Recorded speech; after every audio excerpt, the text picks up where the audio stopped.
Good morning class. Today I am going to teach you your English reader chapter 3 The Shoe Shine Boy.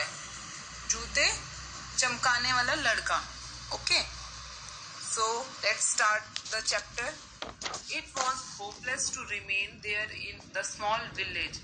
एक छोटे से गांव में थोड़ी सी आशा बची थी. ठीक है. There was no food. वहां पे कोई खाना नहीं था. No love, no future. ना वहां पे कोई खाना था, ना प्यार था, ना कोई फ्यूचर था. So Ganesh decided to leave for the big city Hyderabad. तो गणेश ने क्या डिसाइड करा? बहुत बड़ी सिटी जो हैदराबाद थी उसको छोड़ने का उसने डिसाइड करा. Maybe afterwards one by one he could take his family also there.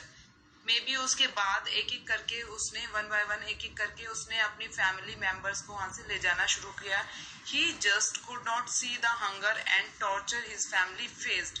वो उसकी फैमिली जो फेस कर रही थी हंगर को और टॉर्चर को वो उसने नहीं महसूस किया, नहीं देख सका उसको. So one fine day Ganesh simply ran away. एक दिन जो गणेश था वो वहां से भाग निकला. That was 4 years ago. वो 4 साल पहले की बात है. He was only 11 then. वो जब कैसा था? 11 साल का था. From the day he left his house. उस दिन जब उसने अपना घर छोड़ा था. Ganesh had a difficult time. Ganesh के पास बहुत मुश्किल वक्त था. In the beginning he had no food and no shelter. Starting में उसके पास ना तो खाना था ना ही शेल्टर, मतलब रहने के लिए कोई जगह थी. No one cared for him. कोई भी उसकी केयर नहीं करता था, परवाह नहीं करता था. ही हेटेड बैगिंग. उसने क्या स्टार्ट करा? भीख मांगना स्टार्ट करा. नहीं सॉरी, ही हेटेड बैगिंग. वो भीख मांगने से नफरत करता था. हेटेड मतलब नफरत करता था. So he cleaned cars and floors of shops and several eight food stalls. तो उसने क्या करना शुरू करा? कार को क्लीन करना, फ्लोर्स ऑफ शॉप्स दुकानों में जाके उनके फर्शों की सफाई करना, and several eight food stalls. तो अलग अलग जगह जाके वो क्या करना लगा था? सफाइयां शुरू करने लगा था. He did whatever he could do honestly for his survival. वो काम हर वो काम करने लग गया जो वो अपने जिंदा रहने के लिए कर सकता था. और वो कैसे काम करता था? ऑनेस्टली, ईमानदारी से करने लगा सारा काम. He slept outside the railway station and made friends with orphan boys and stray dogs. वो कहाँ सोता था? स्लैप्ट मतलब सोता था रेलवे स्टेशन के बाहर. एंड मेड फ्रेंड्स, और दोस्त बनाता था. With orphan boys. Orphan boys मतलब जो अनाथ बच्चे होते हैं उनसे अपनी दोस्ती करता था. एंड स्ट्रे डॉग्स मतलब गली के कुत्तों से दोस्ती करने लगा. Slowly he started borrowing shoe polish kits. धीरे धीरे उसने क्या मांगना शुरू करा? शूज जो पॉलिश करने वाली किट होती है वो अपने दोस्तों से उसने मांगा. व्हेनेवर दे वर सिक और नीडेड अ हॉलीडे. वो कैसे थे? थोड़े गरीब से थे. Within a few weeks he was able to purchase his own kit. कुछ ही हफ्तों बाद उसने क्या करना? अपनी जो खुद की किट खरीद ली थी. अभी तक वो दूसरों से मांग मांग के पॉलिश करता था, अब उसने खुद की शू पॉलिश करने वाली किट खरीद ली थी. He started traveling in trains, getting paid by passengers to get their shoes polished. उसने अब रेलों में सफर करना शुरू कर दिया था और लोगों के जूते पॉलिश कर करके पैसे मांगा करता था. At night, he always slept outside the Secunderabad railway station. रात को वो हमेशा कहाँ सोता था? सिकंदराबाद रेलवे स्टेशन के बाहर. You must search the empty compartment for leftover things. तुम्हें क्या ढूंढ लेना चाहिए? अपने लिए थोड़ा खाली सा कंपार्टमेंट ढूंढ लेना चाहिए. His friends advise him. उसके दोस्तों ने उसको ऐसी सलाह दी. Sometimes if you are lucky. कभी जब तुम लकी होगे, you get a bed sheet और a food bag.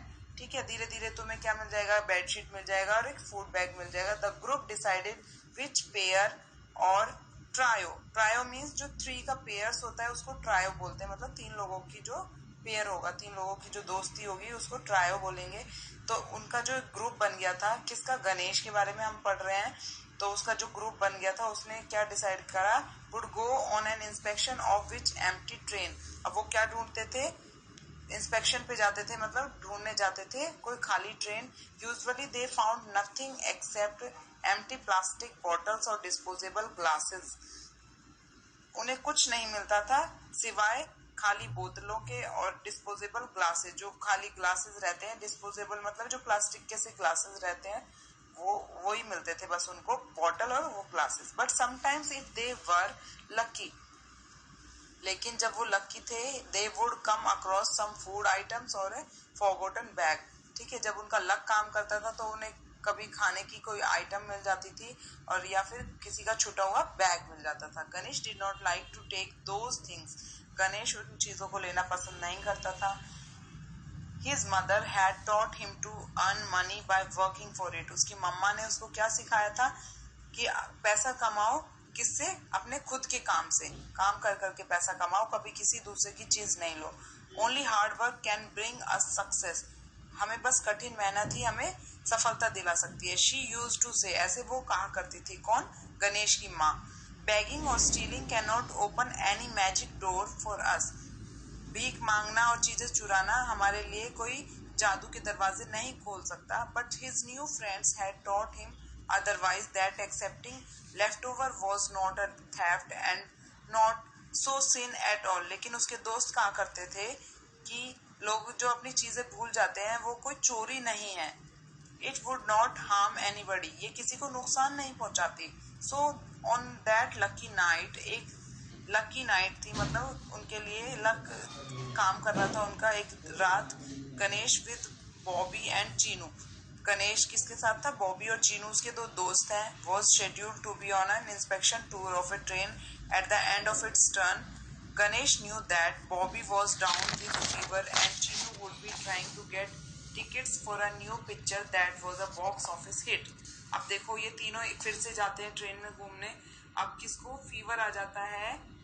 Ganesh know that Bobby was down with fever, Bobby जो एक इनका दोस्त है उसको फीवर आ जाता है। चीनू अब क्या करेगा?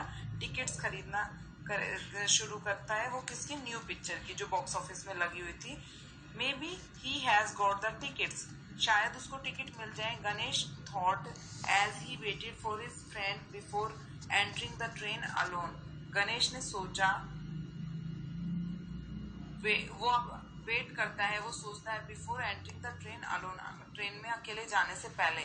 ठीक है, his eyes search for left over things as he went from compartment to another. उसकी आंखें अब किसको ढूंढ रही थी? कुछ लोगों का जो सामान छूट जाता है उसको। When suddenly his eyes fell on a small brief case, एकदम से उसका ध्यान गया किस पे? एक छोटे से सूटकेस पे। ब्रीफ केस मतलब suitcase, lying on the upper berth. Train में जो ऊपर की साइड जो बर्थ बनी होती है उसमें एक कॉर्नर में एक छोटा सा सूटकेस रखा हुआ है। No one could have left that purposely, उसको किसी ने किसी पर्पस से नहीं छोड़ा होगा। ही थॉट, ऐसा उसने सोचा। So it would be a theft if I take it away with me, ये एक चोर कहलाया जाएगा अगर मैं इसको अपने साथ ले जाऊंगा। Someone must have forgotten it, कोई इसको भूल गया होगा। But another person will grab, लेकिन कोई और इसको चुरा लेगा। ग्रैब मतलब ले जाना, अपने साथ चुरा लेना। If I leave it here, अगर मैं इसको यहीं छोड़ दूंगा सूटकेस को, पर तो कोई बंदा इसको लेके भाग जाएगा। I must give the bag to a responsible person so that the owner will get it back. मैं इस बैग को किसी जिम्मेदार आदमी को पहुंचाऊंगा ताकि वो इसका जो मालिक है वो उसको ले सके। There may be something important in that bag, इस बैग में कुछ जरूरी भी हो सकता है। थिंकिंग दिस, ऐसा उसने सोचा गणेश ने। Ganesh took the bag but he was afraid to go to the police. Ganesh जो है वो अपने बैग को लेके जाता है पुलिस के पास। He had seen them being rough to people, they may accuse me of stealing it and then put me in a jail. अब वो सोचता है कि लोग मुझे इसको सोचेंगे कि मैंने इसको चुराया है और मुझे कहाँ डाल देंगे? जेल में। ही थॉट, ऐसे उसने सोचा गणेश ने। Better I go to the station master, क्यों ना अच्छा रहेगा मैं इसे स्टेशन मास्टर को ही दे दूं। At least he knows that I am not a thief, कम से कम वो ये तो नहीं सोचेगा कि मैं एक चोर हूँ। The station master knew him well, station master जो था वो उसको अच्छे से जानता था। He had earn his goodwill by his honesty and good manners, अब उसने अपनी जान पहचान किससे बना रखी थी? अपनी ईमानदारी से और गुड मैनर्स के साथ बना रखी थी। किसने? गणेश ने। He would definitely help him in a difficult situation, वो उसको किसी डिफिकल्ट सिचुएशन में पाते हुए जरूर हेल्प करेगा। He was sure of that, वो ऐसा श्योर था। कौन? Ganesh. So he decided to listen to his inner voice, ऐसा वो अपने आप से बातें करता है। He took the bag and went to the station master's office. I found this bag in an empty compartment. Sir, he said. अब वो गणेश जो है वो उस बैग को लेके जाता है स्टेशन मास्टर के पास कि वो कहता है मुझे ये एम्प्टी कंपार्टमेंट में मिला है। I wish to hand it over to the police so that they can return it to the owner. ताकि वो उसके मालिक को इसको वापस कर दे। It took a lot of courage to do that. इसके लिए बहुत हिम्मत चाहिए। But he decided to do that what he believed to be correct. अब वो डिसाइड करता है कि क्या करना सही होगा and his courage paid off, और उसकी जो साहस है वो कैसा है, पेड ऑफ है। The owner of the brief case came to lodge. Lodge का मतलब होता है रजिस्टर करना, a complain, and was happy to get back his brief case which contained a lot of money. ठीक है, अब जो उसका ब्रीफ केस का मालिक है उसने क्या करा, एक कंप्लेंट करी उसके खिलाफ, फाइल मतलब उसकी कंप्लेंट कराते ना जैसे हम कि हमारी ये चीज खो गई है, उसने ऐसे कंप्लेंट कराई और वो खुश होगा किसको, ब्रीफ केस को पाकर, जो कि उसमें क्या था, बहुत सारा पैसा था। ही रिवॉर्डेड द बॉय हैंडसमली। उसने उस बॉय को क्या करा, रिवॉर्ड दिया, मतलब उसको इनाम दिया। कौन था वो बॉय, गणेश था, उसका जो सूटकेस का मालिक था, उसने उसको रिवॉर्ड दिया। The railway people to collected some fund for Ganesh. Railway के जो लोग थे उन्होंने भी गणेश को कुछ पैसे दिए। The press published the story of the shoeshine boy and many welfare association came forward to felicitate. Felicitate मतलब सम्मान करना, ऑनर करना किसी का। ठीक है, अब प्रेस में भी ये छप गया कि ये बॉय जो है, शूशाइन बॉय, बहुत ऑनेस्ट पर्सन है और हम इसका क्या करेंगे, अच्छे से उसको रिवॉर्ड देंगे, प्राइज देंगे। गणेश ऑन चिल्ड्रंस डे, कब देंगे उसको, चिल्ड्रंस डे पे हम उसको सम्मानित करेंगे गणेश को। Now Ganesh stage in a hostel and studies in a good school ना। अब गणेश जो है वो कहाँ पे रहता है, हॉस्टल में रहता है और पढ़ता है कहाँ पे, एक अच्छे स्कूल में पढ़ता है। His dream is going to come true.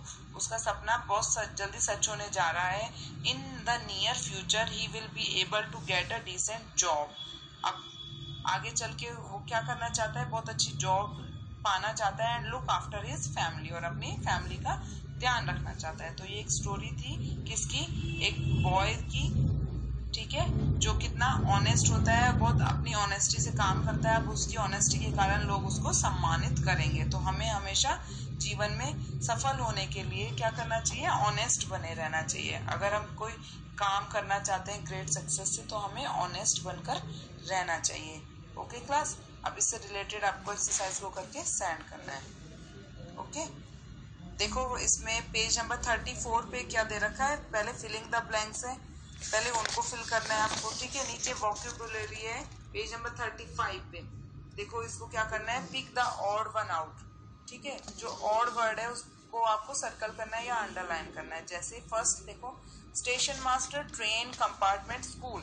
Station master, train और कंपार्टमेंट ये तीनों एक ही चीज के पार्ट है। स्कूल इसमें अलग है, तो स्कूल को आप या तो अंडरलाइन करेंगे या सर्कल करेंगे। Next, cry, truthful, honest, responsible. Cry मतलब चिल्लाना, ट्रूथफुल मतलब किसी के लिए सच्चा होना, ऑनेस्ट भी उसी का पार्ट है, रिस्पॉन्सिबल भी उसी का पार्ट है। तो इसमें क्राई को सर्कल कर देंगे, बाकी दो को आपको खुद करना है। अब इसको नेक्स्ट है आपका filling the blanks with F, G H और पी एच। इनको एफ, जी एच और पी एच को लगा के इन वर्ड्स को बनाना है। जैसे फर्स्ट देखो, आर ओ यू, इसमें क्या बन जाएगा, जी H, rough. L A you ji H, laugh. इस तरह से आपको करके सेंड करना है। Okay class, thank you.